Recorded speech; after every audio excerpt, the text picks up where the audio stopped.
tapi mendengar kata Muhammad, katanya langsung kebuka itu pintu langit, ya kan?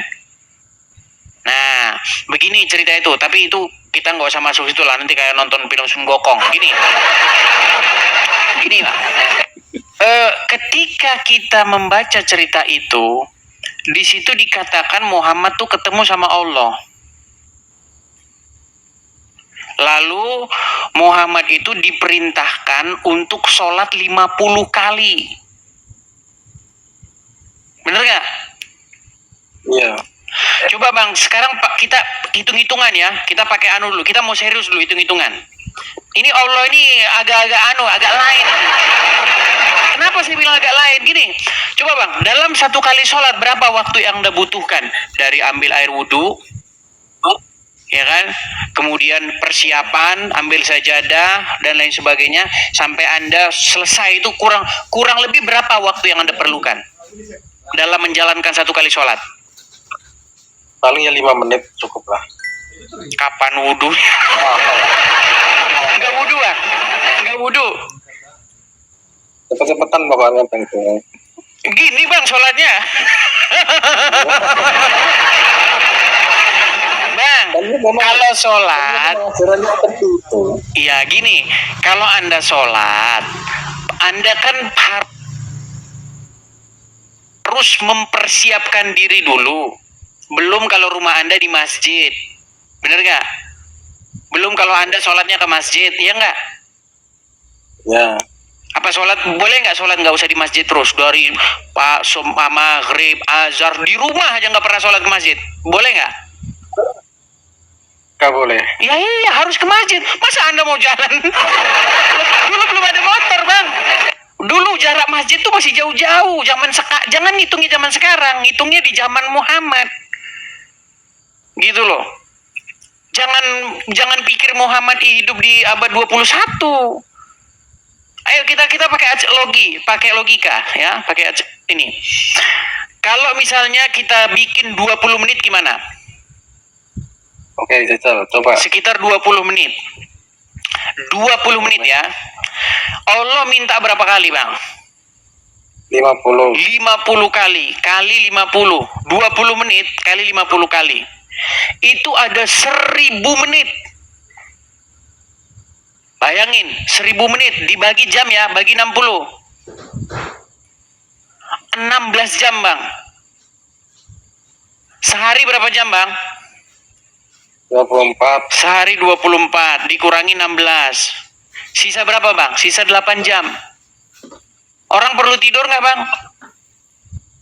Iya. Bisa nggak manusia nggak tidur? Nggak bisa. Nggak bisa. Satu hari manusia tidur berapa jam? 8 jam kan? Ya, iya. Rata-rata 8 jam lah. Kita pukul rata 8 jam, ya nggak? Ya kan? Ya. Nah, 8 jam. Ya. Itu habis, Bang. Waktu 16 jam itu sisanya habis buat sholat. Kapan acara makan? Makan kapan, Bang? Kerja kapan? Kerja. Mandi kapan? Mandi. Ngurus anak kapan? Makanya Allah agak lain, Bang. Nah, makanya waktu Allah nyuruh sholat 50 kali sehari, itu Allah bercanda, main-main atau bagaimana?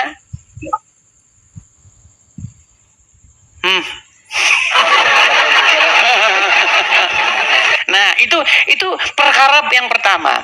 Kemudian kan dalam cerita itu Muhammad tuh balik, mau pulang dia. Setelah diperintahkan sholat 50 kali. Muhammad kan nggak nolak pertamanya, ya kan? Dia manggut-manggut aja secara lugu, dengan lugunya dia menerima perintah sholat 50 kali sehari itu. Makasih ya. Kemudian waktu dalam perjalanan pulang dia ketemu sama Musa. Bang, jangan bacain komentar, Bang. Itu komentar nggak usah diliatin. Komentar nggak usah diliatin. Orang ngomong apa aja di komentar itu nggak usah ini. Gini. Aku nggak perlu itu kok. Ketika biar sesama komentator aja yang mereka saling debat di dalam kolom komentar. Kita ini aja. Iya. Jadi sewaktu Muhammad pulang, Musa bilang sama Muhammad, ya Muhammad, umatmu tidak akan kuat. Musa kan pengalaman ya kan? Ya kan? Umatmu tidak akan kuat, balik lagi katanya. Ditawar sama Muhammad, jadi 45. Ya kan? Artinya Allah masih kekeh, pengen banyak sholatnya kan? Nah, terus akhirnya tawar lagi, balik lagi ke Musa. Masih belum kuat, balik katanya. Balik lagi. Muhammad dibikin kayak bola pingpong. Yes, datang ke Musa, ditempel gini, tis, ya kan, balik ke Allah. Ya kan? Sama Allah digini lagi, tis, ya kan, balik lagi. Jadi Muhammad dipingpong ya. Balik lagi ke Allah, balik lagi ke sini ya kan. Nah, ketika Muhammad dipingpong oleh Allah dan Musa, sampailah kepada tawaran 5 kali sehari. Ya sudah, 5 kali sehari sholatnya. Nah, di dalam riwayat Isra Mi'raj itu dikatakan ketika Muhammad balik lagi, tahu nggak apa kata Musa? Nggak kuat umatmu, balik lagi katanya. Makasih Anjeli. Nggak kuat umatmu. Akhirnya apa? Apa akhirnya? Muhammad bilang, sesungguhnya saya malu untuk kembali lagi dan menawarnya. Jadi kalau kita belajar dari sini, angka 5 itu bukan dari perintah sholat di dalam Quran. Angka 5 itu didapatkan karena Muhammad malu. Bayangin, ketika ada perintah sholat di dalam Al-Quran tertulis, ngapain Muhammad capek-capek dikerjain Musa? Kenapa dia nggak hanya ngomong saja, ya Allah, ini di kitabmu ini, engkau menyuruh kami sholat 5 kali sehari. Jadi cerita sholat 5 waktu itu bang nggak ada di Quran. Itu nggak ada. Mau sampai kiamat sampai botak nggak ada dalam Quran. Sholat 5 waktu itu dapatnya hasil permufakatan Allah, Musa dan Muhammad. Itu pun Musa masih menyuruh, menawar lagi. Seandainya Muhammad balik lagi, pasti dikurangi lagi. Tapi Muhammad bilang, saya udah malu Musa mau balik lagi katanya. Udah malu di situ Muhammad. Cobalah pakai logika. Siapa itu, Bang? Gimana? Karangan siapa itu? Itu di dalam buku Sirah Nabawiyah, gitu, Isra Mi'raj.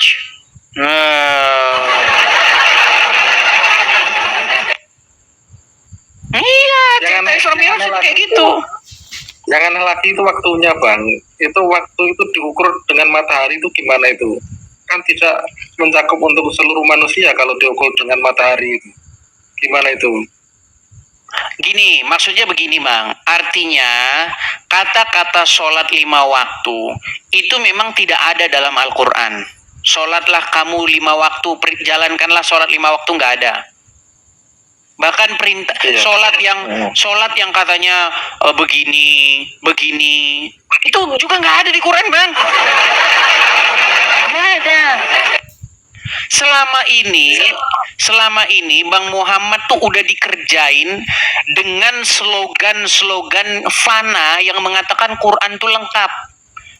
Jadi latah sosial, saya katakan ya, latah sosial yang dipercayai oleh umat muslim itu adalah Quran, kitab yang lengkap dan sempurna.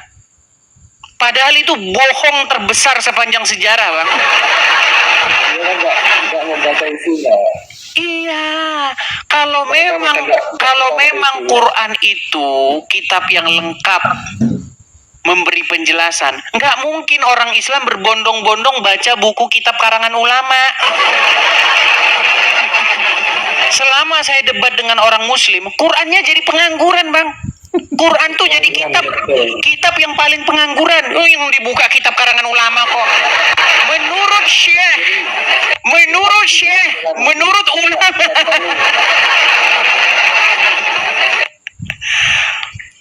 Nggak selalu membaca Al-Quran itu, cuma membaca tulisannya saja itu. Iya. Itu ya. Artinya begini Bang. Selama ini kaum muslimin itu sudah didogma sedemikian rupa bahwa Quran itu kitab yang lengkap, kitab yang sempurna. dan memberi penjelasan. Tapi ketika orang Islam ditanya soal agama Islam, Al-Qur'annya jadi pengangguran, nggak dipakai. Yang dipakai kitab karangan syekh begini, kitab ulama kitab unyu itu yang dibuka. Kitab karangan-karangan, Al-Qur'annya pengangguran. Iya, memang itu fakta, Bang, nggak usah kita pungkiri. Itu fakta. Coba tanya orang Islam, kalau sholat tangan begini, dapat dari mana itu? Tahu begini. Dapat dari mana? Takbiratul ihram begini. Nggak tahu, memang nggak ada di Quran. Gitu loh. Berarti kita setiap hari itu orang Islam itu mengikuti kitab lain. Iya, makanya saya bilang saya tidak setuju kalau kitab sucinya orang Islam itu disebut Al-Qur'an. Karena apa? Kitab sucinya orang Islam itu bukan Al-Qur'an. Kitab hadis Bukhari, Sahih Muslim. Itulah yang dipakai untuk menjelaskan agama Islam. Karena orang Islam tidak menemukan jawabannya di dalam Al-Qur'an. Coba sekarang saya tanya sama abang sebagai muslim nih. Apa alasan umat muslim membuka kitab Bukhari, Sahih Bukhari, Sahih Muslim, kitab karangan ulama ini, syekh ini? Apa alasannya? Gak tahu. Karena Al-Quran tidak mampu menjelaskan. Betul nggak? Betul. Iya, seandainya Al-Quran mampu menjelaskan, dibuka ayatnya dalam Quran. Kalau memang Mas, Al-Quran itu benar-benar itu, harusnya Tuhan kan adil. Setiap manusia kan berhak mempunyai bahasa sendiri-sendiri dari Tuhan, seperti Iya. Di dalam saya pernah diskusi ya, mungkin ini juga tema lama. Semua tema yang saya ajukan ini tema lama sebenarnya. Gini. Di mana ayatnya suruh sholat pakai bahasa Arab? Kalau ada saya lompat dari Monas. Gak ada, Bang. Sholatlah kamu pakai bahasa Arab, nggak ada. Wajib sholat pakai bahasa Arab, nggak ada. Itu termasuk bentuk Arabisasi dunia.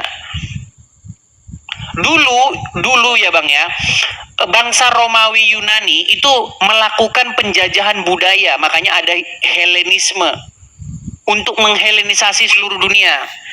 Nah, dilanjutin sama orang Arab. Orang Arab ingin mengarabisasi dunia.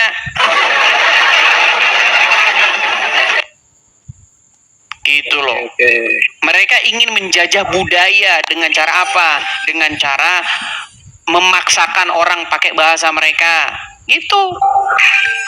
Tapi kalau orang Islam itu benar-benar membaca, itu Al-Quran itu ada loh yang bilang intinya itu orang itu mau intinya itu tidak harus berbahasa Arab gitu loh. Apa itu Quran yang mana itu nggak tahu, saya lupa saya. Iya, jadi begini Bang, saya kasih contoh ya, ketika kita benar-benar meneliti, benar-benar menggunakan akal sehat kita, Muhammad sholat pakai bahasa apa? Pengikutnya sholat pakai bahasa apa? Bahasa Arab. Bahasanya dia atau bahasa orang lain? Bahasa Arab. Iya, bahasanya dia sendiri atau bahasanya orang lain? Bahasa dia sendiri. Iya, dia mengerti nggak apa yang dia ucapkan? Ngerti. Iya. Bahasa dia. Karena Muhammad orang Arab, dia pakai bahasa Arab. Dia sholat dengan bahasa yang dia mengerti. Nah, umat muslim tidak mencontoh. Umat muslim malah sholat pakai bahasa yang lain yang dia tidak mengerti. Betul? Iya. Iya. Ada sebuah hadis memang, sholatlah kamu sebagaimana kamu melihat saya sholat. Pertanyaannya, apakah itu soal bahasa? Tidak. Pasti bukan soal bahasa, karena lawan bicara dia orang Arab juga. Kecuali lawan bicara dia orang Yunani. Sholatlah kamu seperti kami, pakai bahasa Arab. Nah itu.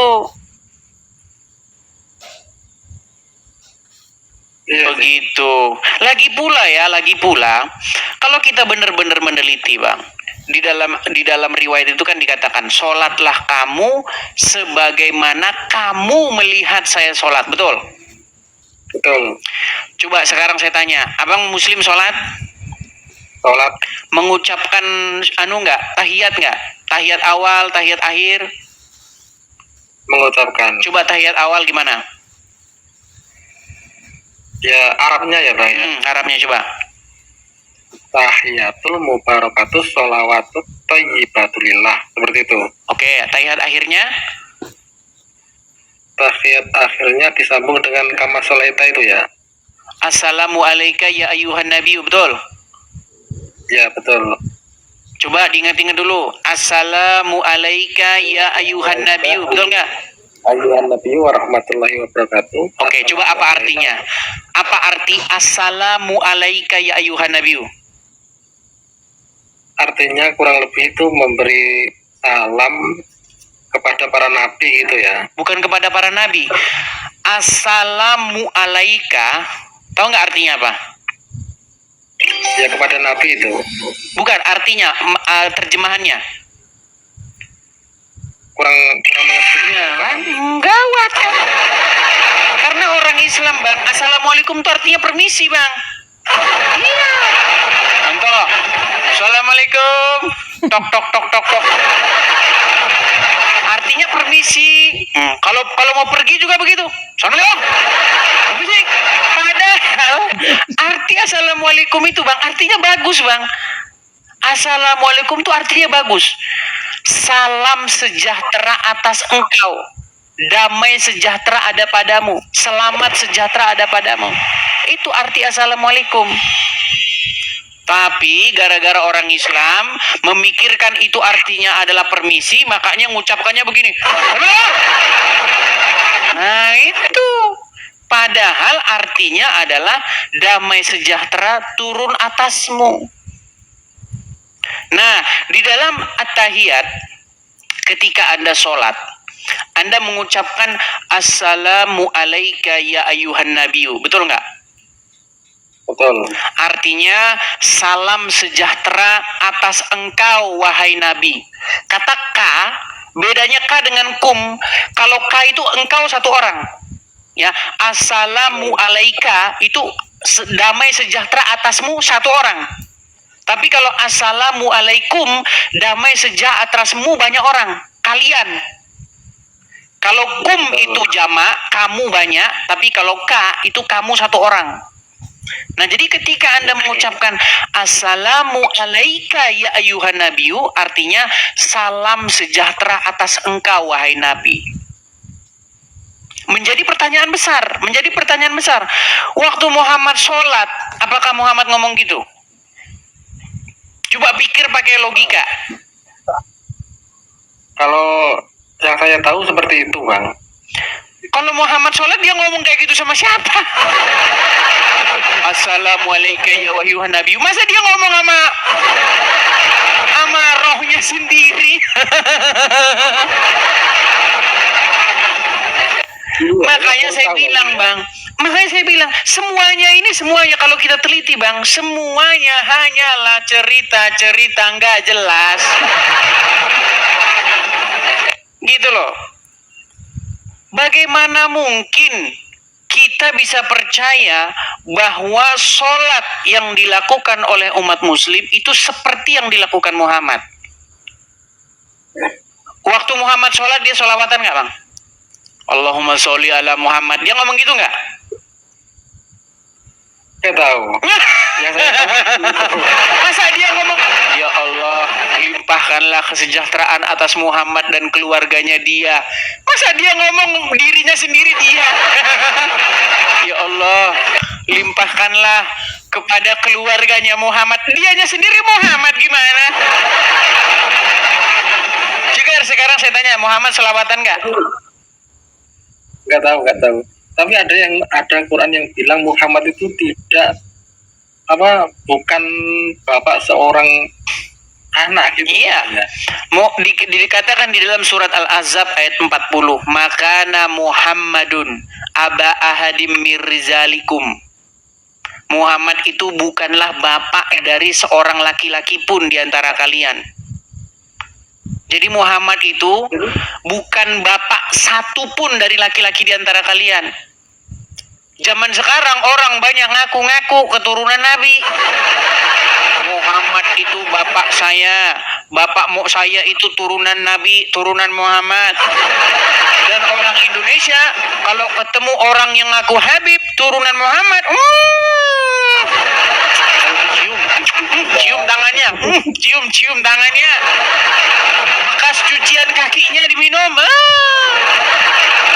Makanya saya bilang, Bang, sudah terlalu nyata bahwa umat muslim itu mengkultuskan Muhammad dan keluarganya Muhammad. Makanya turunan-turunan Muhammad dalam tanda kutip ya, saya bilang dalam tanda kutip karena mereka itu harus ngaku-ngaku turunan Muhammad, itu menjual bagaimana keistimewaan Muhammad. Keringatnya Nabi itu harum, saudara-saudara. Lebih harum daripada minyak kasturi. Bang, alasan orang cuci baju kenapa? Saya kalau kerja siang-siang, Bang, kalau kerja siang-siang keringetan. Alasan saya ganti baju dan cuci baju itu kenapa? Ya biar nyaman dipakai. Ya karena bau, Bang. Betul? Iya. Iya. Bagaimana mungkin Muhammad keringatnya wangi, dia nyuci baju?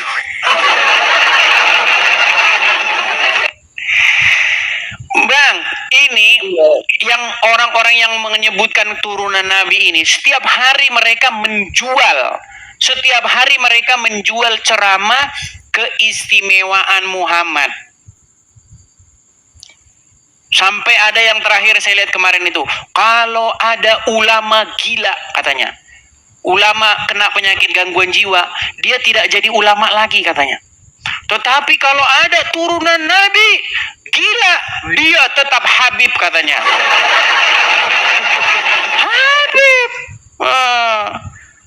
Bahkan katanya kalau ada makamnya keturunan Nabi, nggak berani malaikat yang tukang namparin orang siksa kubur itu loh, ya kan? Nggak berani berisik mereka, nggak berani karena di situ ada makam turunan Muhammad. Makanya umat muslim rame-rame ziarah. Ini ziarah kepada makam keturunan Nabi ini, mendapatkan barokah. Begitu. Karena mereka sangat mengkultuskan keturunannya Muhammad. Yang lucu itu mereka mengklaim itu mereka akan masuk surga walaupun konyol kan. Itu kata, iya. Bagaimana Muhammad itu sudah dikultuskan sedemikian rupa oleh umat, tetapi umat tidak mengetahuinya. Contoh apa-apa, darah Nabi diminum. Yang minum darah Muhammad langsung masuk surga lewat jalur ekspres. Kencing Muhammad diminum. Kencing Muhammad diminum. Ya sudah keterlaluan sih menurut aku orang. Bang, mana ada Bang manusia sampai kencingnya diminum, Bang? Ya cuma Muhammad. Saya kasih contoh, Bang. Kita pergi ke pasar, keluar, jalan-jalan ke pasar atau kemana, ada orang kencing di situ. Di gelas, diminum. Kelok rebutan orang minum. Rebutan minum. Keringatnya diginiin. Wah, rebutan. Keringetmu katanya, ludahnya. Gitu kan, ludah, Bang. Tangkap ludahnya. Keringetmu barokah. Sekarang saya tanya, Bang, udah gila nggak itu orang-orang? Udah mengkultuskan nggak itu orang-orang? Udah mengkultuskan nggak? Itu sudah mengkultuskan, Bang, dan itulah yang umat muslim lakukan kepada Muhammad. Kencing Muhammad diminum, keringat Muhammad jadi rebutan, ya kan? Bahkan katanya kalau Muhammad BAB, tidak ada bekas-bekasnya di tanah. Itulah cerita-cerita yang akan selalu jadi khotbah oleh para dalam tanda kutip turunan-turunan Nabi. Betapa mulianya. Dan itu orang Islam, senang nonton kayak begitu bang. Ya Allah, sungguh mulia engkau ya Rasulullah. Semoga aku mendapatkan barokah ini dari turunanmu ya Rasul. Lu itu bang, itu memang fakta bang. Mau gimana? Makasih Kak Tati, makasih. Itu memang fakta bang. Iya ya, kok maksudnya baru sadar aku kan seperti itu. Selama ini nggak pernah dengar khotbah Habib yang seperti itu. Bahkan hadis-hadis yang abang ungkap itu di live abang itu baru tahu beberapa kali ini. Iya, tapi banyak yang mengatakan, ya banyak yang mengatakan bahwa saya itu fitnah bang. Tapi itu benar semua.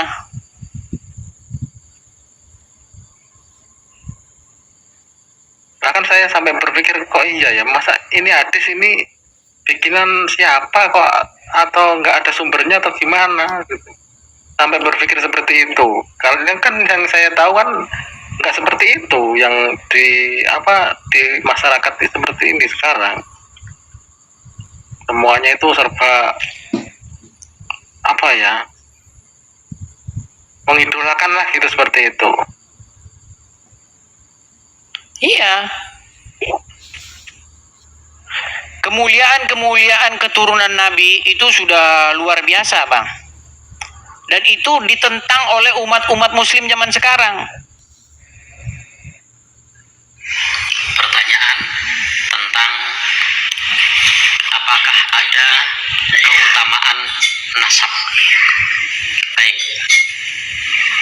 Terkait dengan nasab atau keturunan, sudah dijelaskan bahwasanya Nabi Ibrahim itu bapaknya adalah seorang penyembah berhala, pembuat berhala.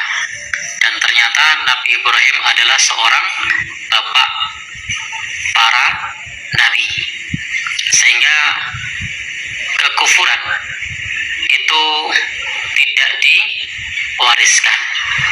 Demikian pula keimanan, ketakwaan juga tidak diwariskan. Nah,